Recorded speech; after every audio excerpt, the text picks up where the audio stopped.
En un ataque de ira, denuncié falsamente a mi novio por acoso, pero eso ya pasó. Retiré los cargos. Sin embargo, por alguna razón no quiere perdonarme y va a cancelar la boda. ¿No está siendo un poco exagerado? Estoy escribiendo esto con las manos temblando y una sensación de incredulidad total. Mi prometido, Marcos, el hombre con el que se suponía que iba a pasar el resto de mi vida, está deshaciendo nuestro futuro, nuestra boda, nuestros 5 años de historia, todo por un error. Un error estúpido, impulsivo y horrible, lo admito, pero un error que ya arreglé. No puedo entender cómo puede ser tan drástico, tan implacable.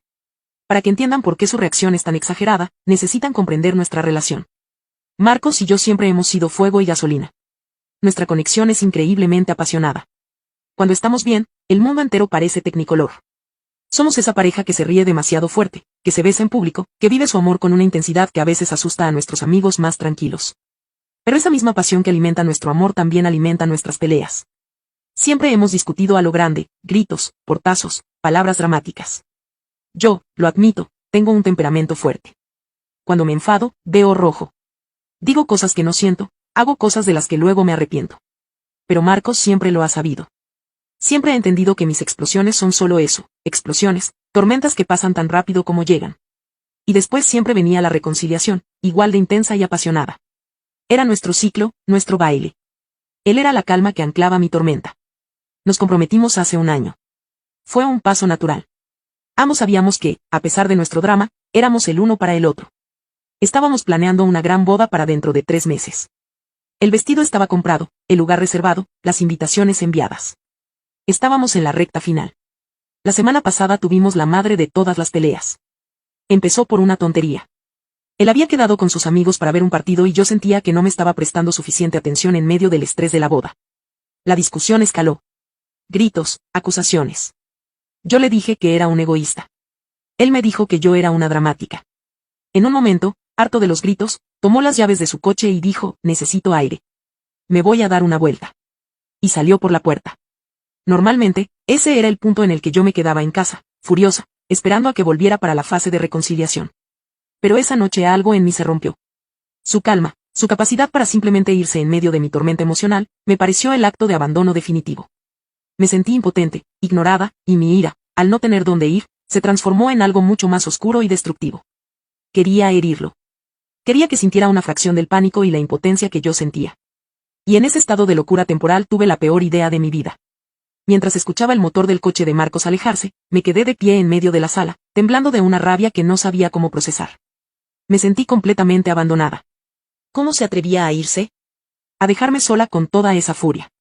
Su huida me pareció un acto de desprecio supremo, como si mis sentimientos no fueran lo suficientemente importantes como para quedarse y enfrentarlos. En mi mente, su acción de irse a dar una vuelta se transformó en algo siniestro. ¿Y si no vuelve?, pensé. ¿Y si está con otra? Mi cerebro, envenenado por la ira, empezó a fabricar los peores escenarios posibles. No estaba pensando con claridad, no era yo misma. Era una versión de mí dominada por el pánico y el despecho. Entonces vi su teléfono. Lo había dejado en la mesita de centro en su prisa por salir, junto a una foto de nosotros dos sonriendo en nuestras últimas vacaciones. La visión de esa felicidad, tan lejana en ese momento, fue como echar gasolina al fuego. Quería que volviera. Quería forzarlo a enfrentarse a mí. Y en ese estado de irracionalidad se me ocurrió una idea terrible, desproporcionada, pero que en mi mente febril parecía la única forma de recuperar el control. Tomé mi propio teléfono y marqué el número de la policía. Mi corazón latía con fuerza, pero era un latido de adrenalina, no de miedo. Cuando el operador contestó, las palabras salieron de mi boca antes de que pudiera detenerlas. Quiero denunciar un acoso, dije, con una voz extrañamente calmada. Mi novio, mi exnovio, se acaba de ir de casa después de una pelea. Me ha estado siguiendo. No me deja en paz. Tengo miedo. Inventé una historia. Dije que habíamos terminado hacía una semana, lo cual en mi mente alterada se sentía como una verdad a medias, que él no lo aceptaba, que me enviaba mensajes amenazantes y que esa noche había venido a mi casa y habíamos discutido. Di su nombre completo, la descripción de su coche, su matrícula. Mientras hablaba, una parte de mí sabía que estaba cruzando una línea sin retorno, pero la otra, la que estaba herida y furiosa, se sentía poderosa. Ya no era la novia abandonada, era la víctima que el sistema tenía que proteger. Estaba obligando al mundo a tomarse mi dolor en serio. No pensé en las consecuencias reales, en los antecedentes penales, en su trabajo, en su reputación. En mi mente, esto era solo una táctica, un movimiento extremo en nuestro tablero de ajedrez emocional. La policía lo detendría, le daría un susto y él entendería que no podía simplemente irse cuando las cosas se ponían feas. Volvería a casa asustado y arrepentido, y entonces podríamos reconciliarnos. Era un plan de choque, una terapia radical para nuestra relación. Colgué el teléfono y me senté en el sofá a esperar. Esperaba una llamada de Marcos, asustado. Esperaba que la sirena de una patrulla a lo lejos me indicara que mi plan estaba en marcha. No me sentía culpable, me sentía justificada. Había respondido a su abandono con una acción igualmente dramática. Estábamos a mano. O eso era lo que mi mente febril me decía en ese momento. La realidad no tardó en llegar, y no fue como la había imaginado. No recibí una llamada de Marcos. Recibí una llamada de su padre 2 horas después. Su voz, normalmente tan cálida y paternal conmigo, era un témpano de hielo. Ana, soy yo. Estoy en la comisaría del centro. Tienes que venir ahora mismo y decirle la verdad a esta gente. Han arrestado a Marcos. La palabra arrestado me atravesó como una descarga eléctrica. ¿Arrestado? No, detenido para hacerle unas preguntas. No. Arrestado. De pronto, la fantasía se hizo añicos y la gravedad de mi acto me golpeó como un muro de concreto. Conduje hasta la comisaría en un estado de pánico absoluto. La rabia se había evaporado, reemplazada por un miedo helado. ¿Qué había hecho? Esto no era un juego, era real. Encontré a su padre en la sala de espera. Ni siquiera me miró. Habla con ese oficial, dijo, señalando con la cabeza. Y arréglalo. Me acerqué al policía, temblando. Le expliqué que había habido un terrible malentendido, que habíamos tenido una pelea, que yo estaba histérica y había exagerado las cosas. Le dije que no había acoso, que no tenía miedo de Marcos, que era el mejor hombre del mundo y que, por favor, lo dejaran salir. El oficial me miró con una mezcla de lástima y desprecio. Señorita, hacer una denuncia falsa es un delito muy grave. Ha puesto en marcha muchos recursos por un ataque de ira.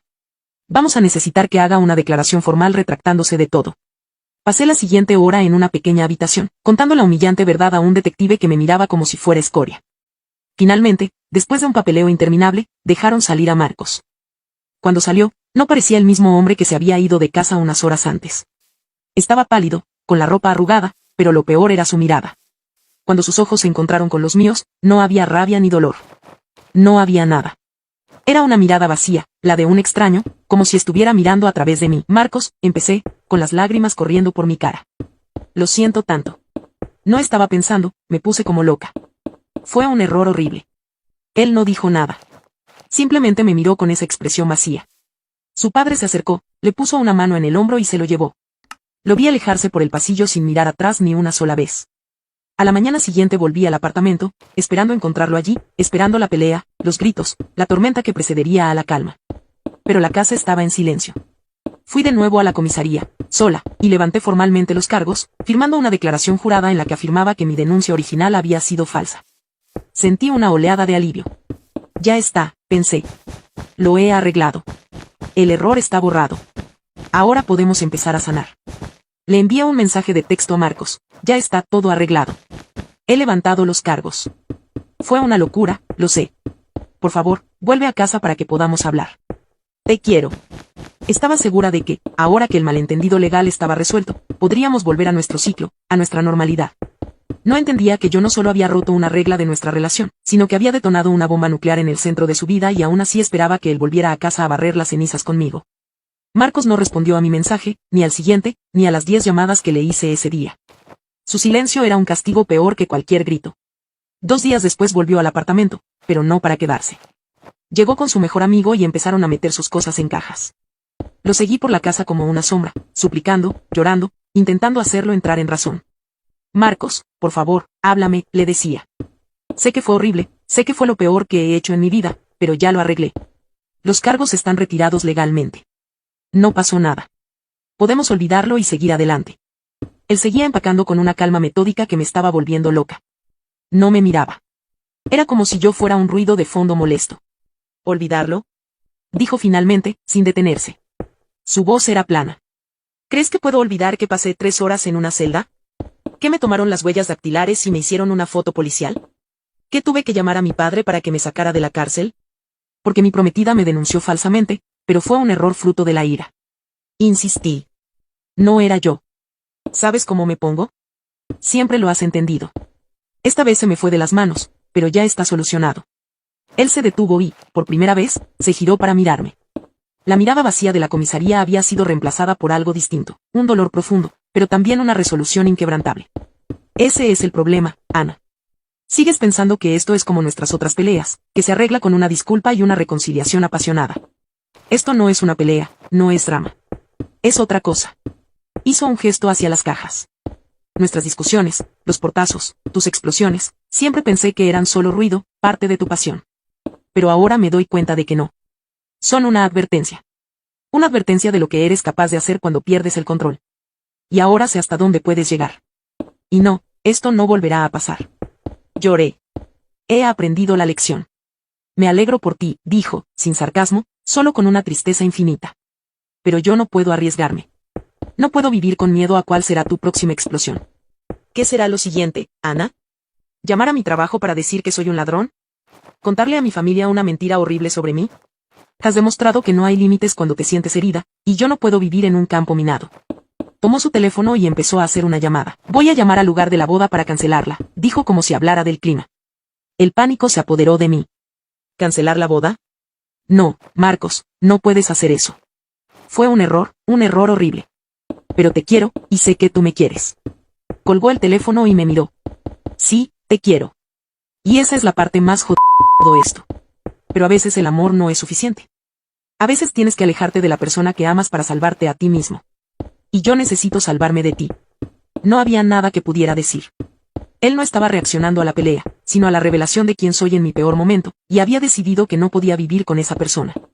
Yo no entendía que esa persona no era yo, que solo era una versión temporal y desequilibrada de mí, una versión que ya se había ido, que se había arrepentido. Pero para él, esa versión era ahora la única que podía ver. Marcos se fue. Se llevó sus cajas, su ropa, sus libros y, con ellos, nuestro futuro. He pasado la última semana en estado de shock, haciendo las llamadas que él no quiso hacer, cancelar el servicio de catering, la florista, el fotógrafo. Explicarle a mi madre que no habrá boda. Cada conversación es una nueva ola de humillación. Y, en medio de todo este caos, sigo sin poder entender su lógica. Lo entiendo, estaba enojado, estaba herido, tenía todo el derecho a estarlo. Pero cancelar la boda, terminar una relación de 5 años, ¿no es una reacción completamente desproporcionada? Yo cometí un error terrible, nacido de la ira y el pánico. Pero en cuanto se me enfrió la cabeza, hice todo lo posible por arreglarlo. Me retracté, levanté los cargos, me disculpé. ¿Qué más se supone que debía hacer? ¿No cuenta para nada el arrepentimiento? ¿No cuentan para nada los 5 años de amor que construimos? Él habla de límites y de miedo, pero ¿no es el amor también perdonar los peores momentos del otro? Él siempre supo que yo era temperamental, apasionada, a veces llevada al extremo.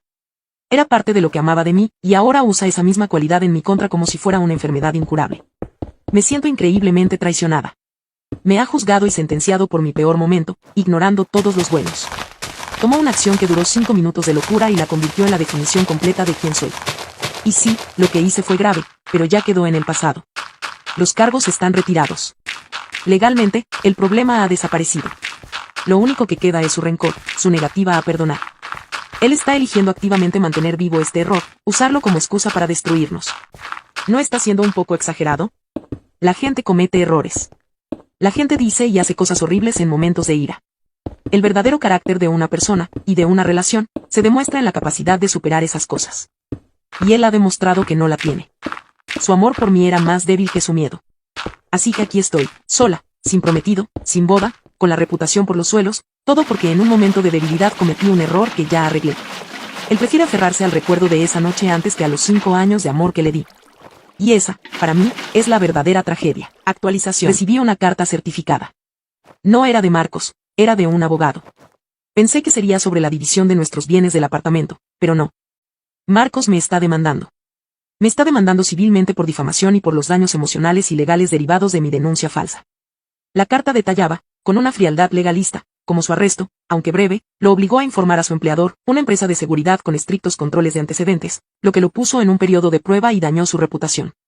Reclama una cantidad de dinero que no podría pagar ni en 10 años. Y eso no es todo. La carta venía acompañada de una orden de alejamiento temporal. No puedo contactarlo. No puedo acercarme a su casa ni a su trabajo. Leer esos papeles fue como recibir un golpe físico. Yo creía que, al retirar los cargos, el asunto estaba legalmente resuelto. ¡Qué ingenua fui! No se puede simplemente deshacer algo así. Mi ataque de ira de 5 minutos ha tenido consecuencias reales, duraderas, al parecer, muy costosas. Una parte de mí, la que todos aquí parecen ver, sabe que esto es grave, que crucé una línea terrible. Pero otra parte, la que todavía ama a Marcos y recuerda nuestros 5 años juntos, solo puede ver esto como un acto de crueldad inmensa. Demandarme. Pedir una orden de alejamiento. A mí, su prometida. Esto ya no es solo estar herido. Esto es una declaración de guerra. Es un intento calculado de destruirme, de castigarme de la forma más pública y humillante posible. Los comentarios decían que él estaba huyendo para salvar su vida. Pero esto no es huir. Esto es contraatacar. Es vengarse. El hombre bueno y paciente que yo conocía ha desaparecido, reemplazado por este extraño vengativo que usa abogados y tribunales en lugar de hablar. ¿No ve que esto solo empeora las cosas? ¿No ve que me está empujando aún más al límite? Yo admití mi error, lo arreglé legalmente lo mejor que pude, y su respuesta es esta: aniquilación total. Sigue sin entender que mi acción fue un grito de dolor, no un acto de malicia. Y ahora su respuesta sí es un acto de malicia pura. Y, de alguna manera, eso me hace sentir menos culpable y más víctima que nunca. Actualización 2. Ha pasado casi un año desde la noche que lo cambió todo. Ya no hay boda, no hay prometido y mi vida es irreconocible. La demanda civil se resolvió fuera de los tribunales. Tuve que firmar un acuerdo de confidencialidad y pagar una suma considerable, para la cual mis padres tuvieron que ayudarme hipotecando parte de su casa. La humillación es total. La orden de alejamiento sigue vigente. He perdido amigos. He perdido mi reputación. He pasado meses en terapia obligatoria como parte del acuerdo para evitar cargos penales por la denuncia falsa. Y sí, he aprendido. He aprendido que las acciones tienen consecuencias. He aprendido que la ira es un fuego que quema primero a quien la sostiene. He aprendido que no puedo usar mi temperamento como excusa. Entiendo todo eso. Acepto que lo que hice fue monstruoso. Pero aquí está la verdad que he desenterrado después de meses de hurgar entre los escombros de nuestra relación. Marcos sabía exactamente quién era yo, y le gustaba. Durante 5 años.